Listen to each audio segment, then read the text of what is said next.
S, 2028ನೇ ವಿಶೇಷ ಸನ್ನಿವೇಶಕ್ಕೆ ಸಾಕ್ಷಿಯಾಗಲಿದೆ ಕಾಗವಾಡ.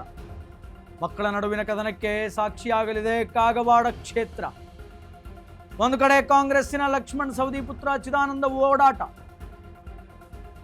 ಮತ್ತೊಂದು ಕಡೆ ಬಿಜೆಪಿಯಿಂದ ಸ್ಪರ್ಧಿಸಲು ಶ್ರೀಮಂತ ಸನ್ ಕಸರತ್ತನ್ನ ಮಾಡ್ತಾ ಇದ್ದಾರೆ. ಎಸ್, ಕಾಗವಾಡ ಕ್ಷೇತ್ರದಲ್ಲೂ ಕೂಡ ಫುಲ್ ಆಕ್ಟಿವ್ ಆಗಿರುವಂತಹ ಶ್ರೀನಿವಾಸ್ ಪಾಟೀಲ್, ಶ್ರೀಮಂತ ಪಾಟೀಲ್ ಅವರ ಮಗ, ಮಾಜಿ ಶಾಸಕ ಶ್ರೀಮಂತ ಪಾಟೀಲ್ ಪುತ್ರರಾಗಿರುವಂತಹ ಶ್ರೀನಿವಾಸ್ ಪಾಟೀಲ್ ವಯಸ್ಸಿನ ಕಾರಣಕ್ಕೆ ಮಗನಿಗೆ ಟಿಕೆಟ್ ಕೊಡಿಸಲು ಮುಂದಾದಂತಹ ಶ್ರೀಮಂತ ಪಾಟೀಲ್. ಬಿಜೆಪಿಯಿಂದ ಶ್ರೀನಿವಾಸ್ ಪಾಟೀಲ್ಗೆ ಬಹುತೇಕ ಟಿಕೆಟ್ ಫಿಕ್ಸ್ ಅನ್ನುವಂಥ ಮಾಹಿತಿಗಳು ಕೇಳಿ ಬರ್ತಾರೆ. ಆದರೆ ಕಾಂಗ್ರೆಸ್ನಿಂದ ಯಾರಿಗೆ ಟಿಕೆಟ್, ರಾಜುಗ ಅಥವಾ ಚಿದಾನಂದಗ ಅನ್ನುವಂಥದ್ದನ್ನು ಕಾದು. ಈ $1 ಮಿಲಿಯನ್ ಪ್ರಶ್ನೆಗೆ ಉತ್ತರ ಸಿಗೋದು 2028ರಲ್ಲಿಯೇ. ಅಲ್ಲಿವರೆಗೂ we have to stay tuned. 2028ರಲ್ಲಿ ಯಾರಿಗೆ ಟಿಕೆಟ್ ಸಿಗುತ್ತೆ, ಯಾರಿಗೆ ಟಿಕೆಟ್ ಸಿಗುತ್ತೆ. ಇನ್ನು ಕಾಗವಾಡದ ಜಾತಿ ಲೆಕ್ಕಾಚಾರ ಹೆಂಗಿದೆ ಅನ್ನುವಂಥದ್ದು ನೋಡ್ಕೊಂಡು ಬರೋಣ. ಲಿಂಗಾಯತರು 91,000 ಮತಗಳ ಒಂದು ಕೆಪಾಸಿಟಿಯನ್ನು ಉಳ್ತಕ್ಕಂಥವರಾಗಿದ್ದಾರೆ. ಜೈನ್ ಪ್ಲಸ್ ಮರಾಠ ಸೇರಿದರೆ 35,000 ಮತಗಳಿದೆ. ಇನ್ನು ಪರಿಶಿಷ್ಟ ಜಾತಿಯ ಮತಗಳು 33,000ದಷ್ಟಿದೆ.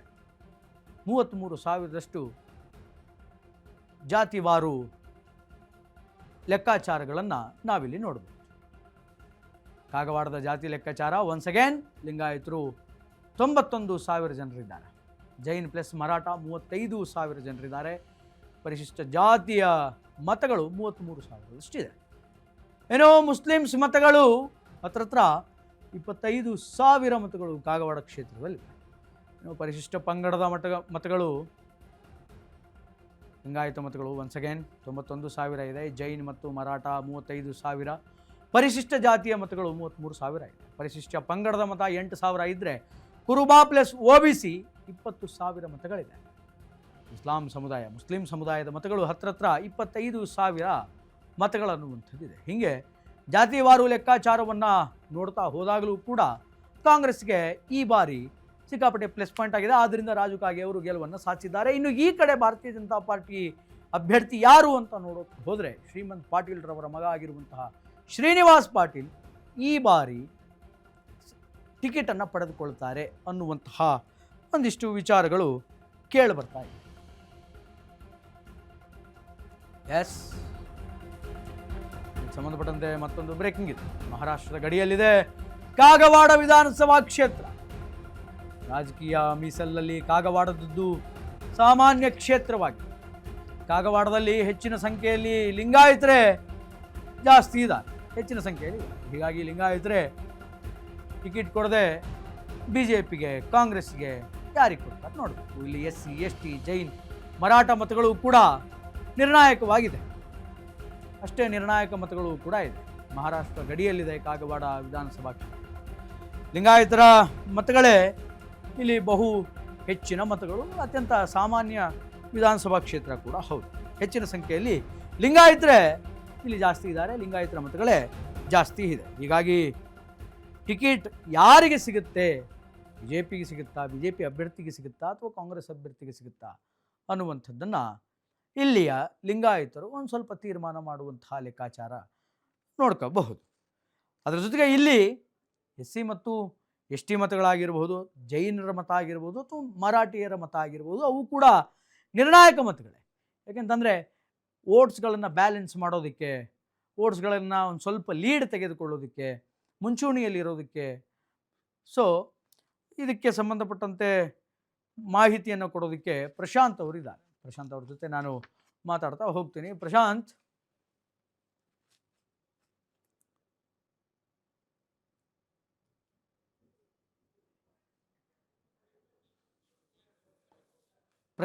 ಈ ಏನು ಹೇಳ್ತೀರಿ ಇದ್ರ ಬಗ್ಗೆ? ಅಂದರೆ ರಾಜು ಕಾಗೆ ಅವರ ಬಗ್ಗೆ ಆಗಿರಬಹುದು ಅಥವಾ ಕಾಗವಾಡದ ಈ ಒಂದು ಲೆಕ್ಕಾಚಾರದ ಬಗ್ಗೆ ಏನು ಮಾಹಿತಿ ಕೊಡ್ತೀರಿ ಅಂತ?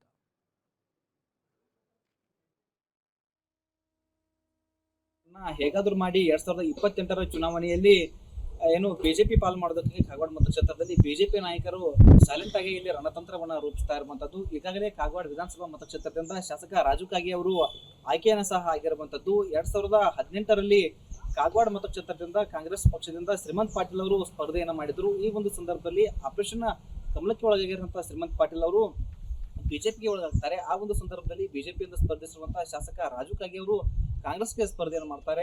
ಇದಾದ ಬಳಿಕ 2019ರಲ್ಲಿ ನಡೆದ ಉಪಚುನಾವಣೆಯಲ್ಲೂ ಸಹ ಶ್ರೀಮಂತ್ ಪಾಟೀಲ್ ಅವರು ಬಿಜೆಪಿ ಪಕ್ಷದಿಂದ ಭರ್ಜರಿ ಗೆಲುವನ್ನು ಸಾಧಿಸ್ತಾರೆ. ಅಲ್ಲಿಂದ ಆ ಒಂದು ಸಂದರ್ಭದಲ್ಲಿ ಶ್ರೀಮಂತ್ ಪಾಟೀಲ್ ಅವರು ಸಚಿವ ಸ್ಥಾನವನ್ನು ಅನುಭವಿಸಿರುವಂತಹ ಇಲ್ಲಿಯೂ ಸಹ ಅವರು ಸಾಕಷ್ಟು ಅಭಿವೃದ್ಧಿ ಕಾರ್ಯಗಳನ್ನ ಸಹ ಮಾಡಿದ್ರು. ಈಗ ಮುಂಬರುವ 2028ರ ಚುನಾವಣೆಯಲ್ಲಿ ಪ್ರಮುಖವಾಗಿ ಲಿಂಗಾಯತ ಮತ್ತು ಮರಾಠ ಮತ್ತು ದಲಿತ ಮತದಾರರು ಇಲ್ಲಿ ಕಾಗವಾಡ ವಿಧಾನಸಭಾ ಮತಕ್ಷೇತ್ರದಲ್ಲಿ ಪ್ರಾಬಲ್ಯವನ್ನು ಹೊಂದಿರುವಂತದ್ದು. ಇವರು ಯಾರಿಗೆ ಮಣೆ ಹಾಕ್ತಾರೆ ಅವರೇ ಇಲ್ಲಿ ಜನಪ್ರತಿನಿಧಿಗಳಾಗಿ ಅಧಿಕಾರದ ಚುಕ್ಕಾಣಿಯನ್ನು ಸಹ ಹಿಡಿತಾರೆ. ಶಾಸಕ ರಾಜು ಕಾಗೆ ಅವರು ಲಿಂಗಾಯತ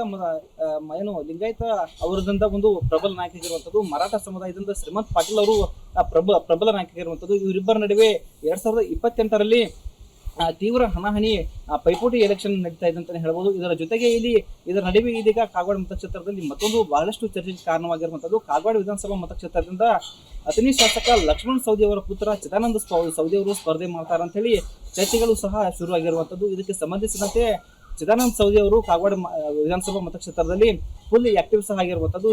ಕ್ಷೇತ್ರ ತುಂಬಾ ಸಂಚಾರವನ್ನು ನಡೆಸಿ ಸಾರ್ವಜನಿಕ ಸಮಸ್ಯೆಗಳನ್ನು ಸಹ ಇಲ್ಲಿ ಆಲಿಸುವಂತ ಕೆಲಸವನ್ನು ಸಹ ಮಾಡ್ತಾ ಇದ್ದಾರೆ. ಒಂದು ವೇಳೆ 2028ರಲ್ಲಿ ಚಿದಾನಂದ ಸವದಿ ಅವರು ಸ್ಪರ್ಧೆ ಮಾಡಿದರೆ ಬಿಜೆಪಿಯಿಂದ ಮಾಜಿ ಸಚಿವ ಶ್ರೀಮಂತ್ ಪಾಟೀಲ್ ಏನಿದ್ದಾರೆ ಅವರ ಪುತ್ರ ಶ್ರೀನಿವಾಸ್ ಪಾಟೀಲ್ ಅವರು ಕಣಕ್ಕಿಳಿಯುವಂತಹ ಸಾಧ್ಯತೆಗಳು ಸಹ ಇರುವಂತದ್ದು.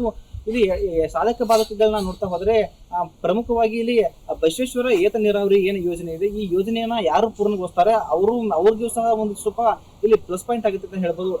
ಕಾಗವಾಡ ವಿಧಾನಸಭಾ ಮತಕ್ಷೇತ್ರದ ಬಹು ಮಹತ್ವಾಕಾಂಕ್ಷಿ ನೀರಾವರಿ ಯೋಜನೆ ಆಗಿರುವಂತಹ ಬಸವೇಶ್ವರ ಏತ ನೀರಾವರಿ ಅನುದಾನದ ಕೊರತೆಯಿಂದ ಆಮೆಗತಿಯಲ್ಲಿ ಕಾಮಗಾರಿ ಪ್ರಾರಂಭ ಆಗ್ತಾ ಇರುವಂತದ್ದು. ಸುಮಾರು 9 ವರ್ಷಗಳ ಕಾಲ ಕಳೆದರೂ ಸಹ ಕಾಮಗಾರಿ ಪೂರ್ಣಗೊಂಡಿಲ್ಲ. ಇದರಿಂದ ಏನು ಜನಪ್ರತಿನಿಧಿಗಳ ಮೇಲೆ ಇಲ್ಲಿ ರೈತರ ಆಕ್ರೋಶ ಸಹ ಇರುವಂತದ್ದು, ಅಸಮಾಧಾನ ಸಹ ಇರುವಂತದ್ದು. ಈ ಬಾರಿ ಎಲ್ಲಾದರೂ ಒಂದು ವೇಳೆ ಶಾಸಕ ರಾಜು ಕಾಗೆ ಅವರು ಸರ್ಕಾರದಿಂದ ಅನುದಾನವನ್ನು ತಂದು ಏನು ಬಸವೇಶ್ವರ ಏತ ನೀರಾವರಿನ ಪೂರ್ಣಗೊಳಿಸಿದರೆ ರೈತರ ಮತಗಳೆಲ್ಲ ಕಾಂಗ್ರೆಸ್ನ ಪಾಲಾಗುತ್ತೆ. ಮುಂದಿನ ಸಲವೂ ಕಾಂಗ್ರೆಸ್ ಕಾಗವಾಡದಲ್ಲಿ ಮತ್ತೆ ಅಧಿಕಾರದ ಚುಕ್ಕಾಣಿ ಹಿಡಿತಂದು ಕೆಲವೊಂದಿಷ್ಟು ಮೂಲಗಳಿಂದ ಹೇಳಿ ಬರ್ತಾ ಇರುವಂತದ್ದು. ಇದರ ಜೊತೆಗೆ ಸಾಕಷ್ಟು ರೀತಿಯಲ್ಲಿ ಶಾಸಕ ರಾಜು ಕಾಗೆ ಅವರ ಬೆಂಬಲಿಗರು ಸಹ ಸರ್ಕಾರದ ವಿರುದ್ಧ ತಮ್ಮ ಆಕ್ರೋಶವನ್ನು ಸಹ ಹೊರಡ್ತಾ ಇರುವಂತದ್ದು. ಹಿರಿಯ ಶಾಸಕ ಆಗಿರುವಂತಹ ರಾಜು ಕಾಗೆ ಅವರಿಗೆ ಈ ಸಲ ಸಚಿವ ಸ್ಥಾನ ನೀಡಿ ನಾವು ಮುಂದಿನ ಬಾರಿ ಕಾಂಗ್ರೆಸ್ ಮತದಾರರು ಎಲ್ಲರೂ ನಿಮ್ಮ ಪರವಾಗಿ ಓಟ್ ಹಾಕಿ ಮತ್ತೆ ಕಾಂಗ್ರೆಸ್ನ ಅಧಿಕಾರದಲ್ಲಿ ತರುವಂತ ಪ್ರಯತ್ನವನ್ನು ನಾವು ಮಾಡ್ತೀವಿ ಅಂತ ಹೇಳ್ತಾ ಇರುವಂತದ್ದು. ಆದರೆ ಸರ್ಕಾರ ಇವರಿಗೆ ಸಚಿವ ಸ್ಥಾನ ಬಿಡುತ್ತು ಒಂದ್ ಕಡೆ. ಆದ್ರೆ ಈಗ ಸಚಿವ ಸ್ಥಾನ ಆಕಾಂಕ್ಷಿ ಆಗಿರುವಂತಹ ರಾಜು ಕಾಗೆ ಅವರಿಗೆ ಈ ಬಾರಿ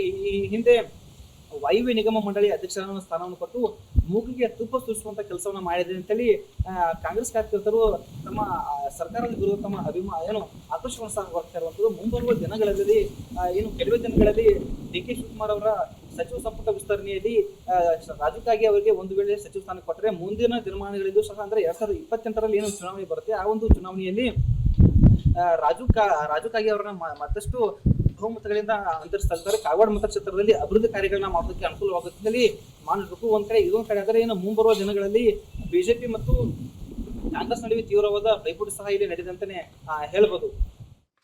ಓಕೆ, ಧನ್ಯವಾದಗಳು ಪ್ರಶಾಂತ್ ನಿಮ್ಮೆಲ್ಲ ಮಾಹಿತಿಗಾಗಿ. ರಾಜು ಕಾಗೆ ಅವರು ಮುಂದಿನ ವಿಧಾನಸಭಾ ಚುನಾವಣೆ ಹೊತ್ತಿಗೆ ನಿಜಕ್ಕೂ ಕೂಡ ಸೈಡ್ಲೈನ್ ಆಗ್ತಾರಾ, ಅಥವಾ ರಾಜು ಕಾಗೆ ಅವರಿಗೆ ಟಿಕೆಟ್ ಅನ್ನುವಂಥದ್ದು ಕೈ ತಪ್ಪಿ ಲಕ್ಷ್ಮಣ್ ಸವದಿ ಅವರ ಮಗ ಚಿದಾನಂದ ಸವದಿಗೆ ಬರುತ್ತಾ ಗೊತ್ತಿಲ್ಲ. ಅದಕ್ಕೆ ಸಂಬಂಧಪಟ್ಟಂತೆ ಒನ್ ಮೋರ್ ಬ್ರೇಕಿಂಗ್ ಇದೆ, ಬ್ರೇಕಿಂಗ್ ನೋಡ್ಕೊಂಬರೋಣ. ಬ್ರೇಕಿಂಗ್ ಸಾರಿ, ಒಂದು ಕಾಲದಲ್ಲಿ ಲಕ್ಷ್ಮಣ್ ಸವದಿ ರಾಜು ಕಾಗೆಗೆ ಸಿಕ್ಕಾಪಟ್ಟೆ ದೋಸ್ತಿ ಅನ್ನುವಂಥದ್ದಿತ್ತು, ಸಿಕ್ಕಾಪಟ್ಟೆ ದೋಸ್ತಿ ಇತ್ತು.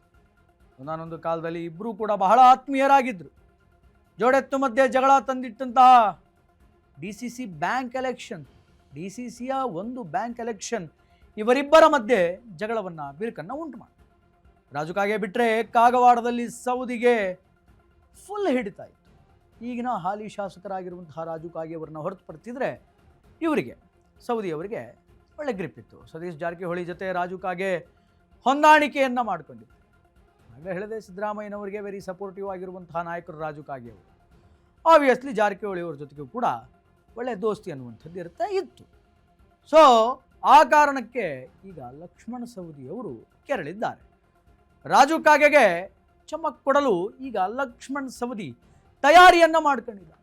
ಏನಾ ತಯಾರಿ ಅಂತಂದರೆ ತಮ್ಮ ಮಗನನ್ನು ಈಗ ಮುಂಬಿಡುವಂತಹ ತಯಾರಿ. ಕಾಗವಾಡದಲ್ಲಿ ಮಗ ಚಿದಾನಂದ ಸವದಿಯನ್ನು ಸಖತ್ ಆ್ಯಕ್ಟಿವ್ ಮಾಡಿಸ್ತಾ ಇದ್ದಾರೆ ಲಕ್ಷ್ಮಣ್ ಸವದಿ ಅವರು. ಬಿಕಾಸ್ ರಾಜು ಕಾಗೆ ಅವರಿಗೆ ಟಕ್ಕರ್ ಕೊಡೋಕ್ಕೋಸ್ಕರ. ಮಗನನ್ನು ಕಣಕ್ಕೆ ಇಳಿಸೋದಕ್ಕೆ ತೆರೆಮರೆಯಲ್ಲಿ ಲಕ್ಷ್ಮಣ ಸವದಿ ನಿಜಕ್ಕೂ ಯತ್ನಿಸ್ತಾ ಇದ್ದಾರಾ ಅನ್ನುವಂತಹ ದೊಡ್ಡ ಪ್ರಶ್ನೆಗಳೇ ಈಗ ಕಾಡ್ತಾ ಇದೆ. ಕಾಂಗ್ರೆಸ್ ಪಾಳೆಯದಲ್ಲಿ ಈ ತರಹದ ಒಂದು ವಾತಾವರಣ ನಿರ್ಮಾಣ ಆಗಿದೆ. ಆಂತರಿಕ ಸಮರಗಳು ನಾಟ್ ಓನ್ಲಿ ಇನ್ ಭಾರತೀಯ ಜನತಾ ಪಾರ್ಟಿ, ಆಂತರಿಕ ಸಮರಗಳು ಕಾಂಗ್ರೆಸ್ಸಿನಲ್ಲೂ ಇದೆ ಅನ್ನುವುದಕ್ಕೆ this is the one of the example. ಆದರೆ ಕಾಂಗ್ರೆಸ್ಸಿನ ನಾಯಕರು ಬಹಿರಂಗವಾಗಿ ಹೇಳ್ಕೊಳ್ತಾ ಇಲ್ಲ ತಮ್ಮ ಸಮಸ್ಯೆಗಳನ್ನು, BJPಯವರು ಬಹಿರಂಗವಾಗಿ ಹೇಳ್ಕೊಳ್ತಾ ಇದ್ದಾರೆ ವಾಟ್ ಎವರ್. ಆದರೆ ಮುಂಬರುವಂತಹ ಚುನಾವಣೆಯಲ್ಲಿ 2028ನ ವಿಧಾನಸಭಾ ಎಲೆಕ್ಷನ್ಸಲ್ಲಿ ಕಾಗವಾಡದ ಆಧಿಪತ್ಯವನ್ನು ಯಾರು ಹಿಡಿತಾರೆ ಅನ್ನುವಂಥದ್ದನ್ನು ನಾವು ಮತ್ತು ನೀವು ಕಾದು ನೋಡಬೇಕಾಗಿದೆ.